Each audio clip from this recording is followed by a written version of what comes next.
Men of Iron, Chapter 21.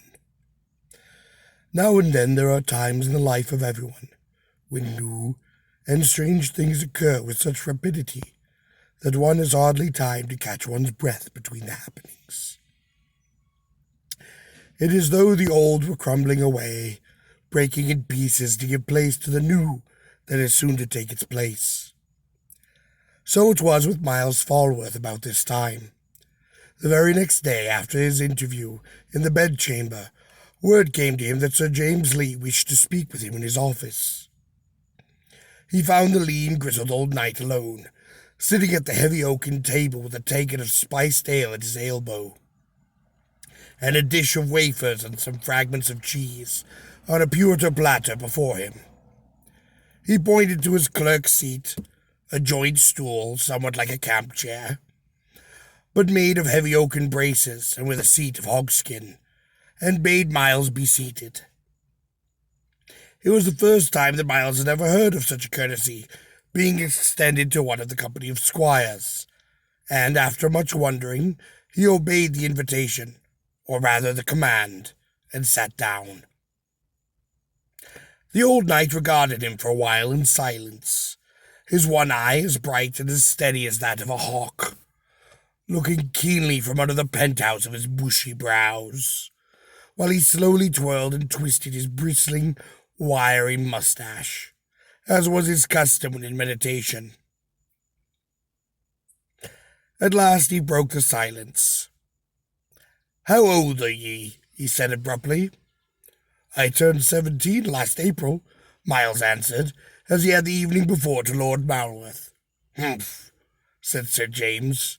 "Ye be big of bone and frame for your age. I would that your heart be more of a man likewise, and less that of a giddy harebrained boy, thinking continually of naught but mischief." Again he fell silent, and Miles sat quite still, wondering if it was because of any special one of his latest escapades, and he had been summoned to the office. The breaking of the window in the long hall by the stone he had flung, or the climbing of the south tower for the jackdaw's nest. "Ye have a friend," said Sir James, suddenly breaking into his speculations, "of such a kind that few in this world possess. Almost ever since ye have been here, he has been watching over you. Can you guess of whom I speak?"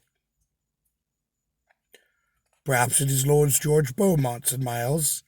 "He has always been passing kind to me."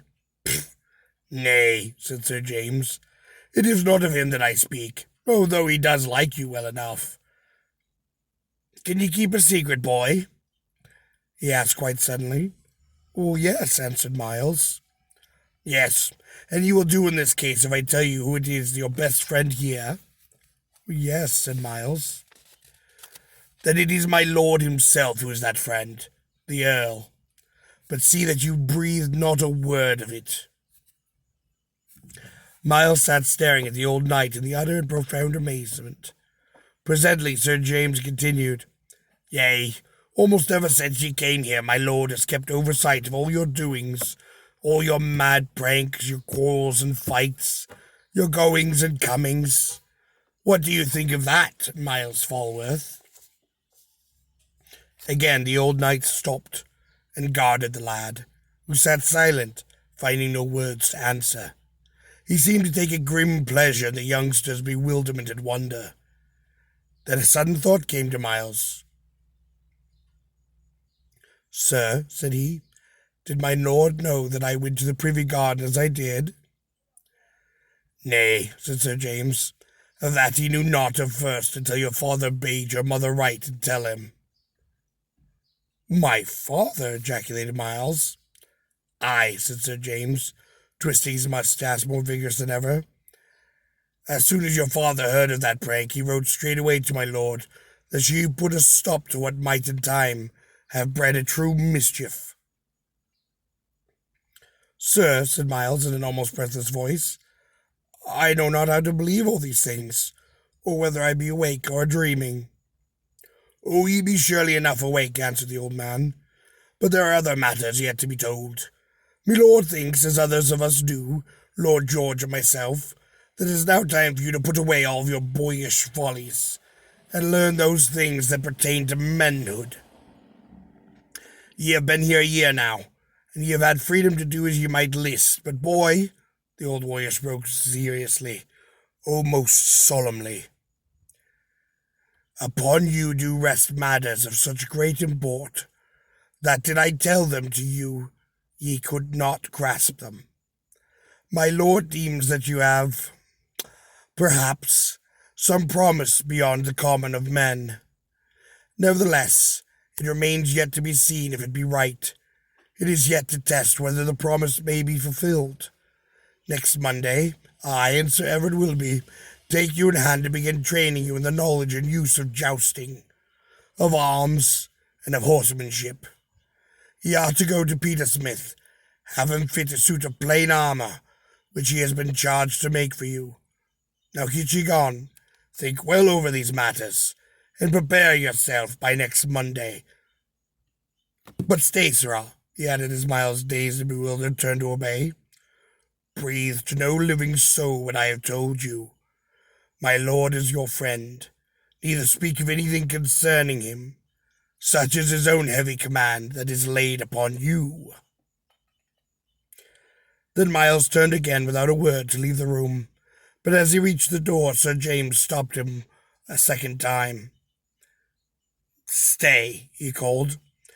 I had nigh mistelling you somewhat else. My lord has made you a present this morning that you know not of. It is... He stopped for a few moments, perhaps to enjoy the full flavour of what he had about to say.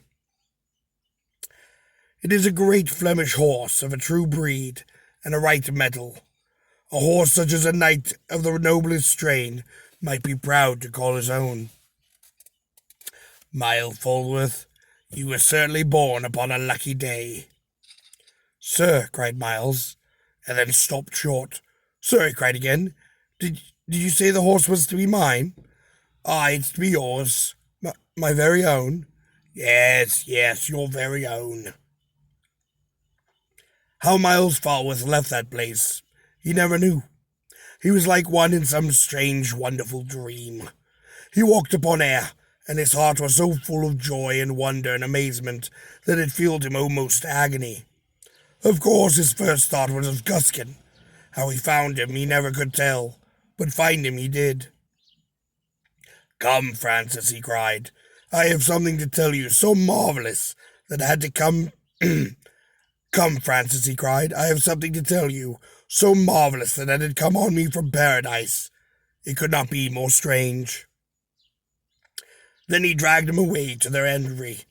It had been many long days since they had been there, and to all his friends' speeches, to all their wondering questions, he answered not a word until they had climbed the stairs and come to their old haunt. Then he spoke. Sit ye down, Francis, said he, till I tell you that which passes wonder. As Guskin obeyed, he himself stood looking about him. This is the last time I shall ever come hither, said he. And thereupon he poured out his heart to his listening friend in the murmuring solitary of the height. He did not mention nor speak of the Earl, but of the wonderful new life that had thus suddenly opened before him, with its golden futures and limitless hopes, of dazzling possibilities, of heroic ambitions. He told everything, walking up and down the while, for he could not remain quiet, his cheeks glowing and his eyes ever sparkling. Guskin sat quiet and still, staring straight before him. He knew that his friend was ruffling eagle pinions for a flight in which he could never hope to follow, and somehow his heart ached, for he knew that this must be the beginning of the end of their dear, delightful friendship of all the years past.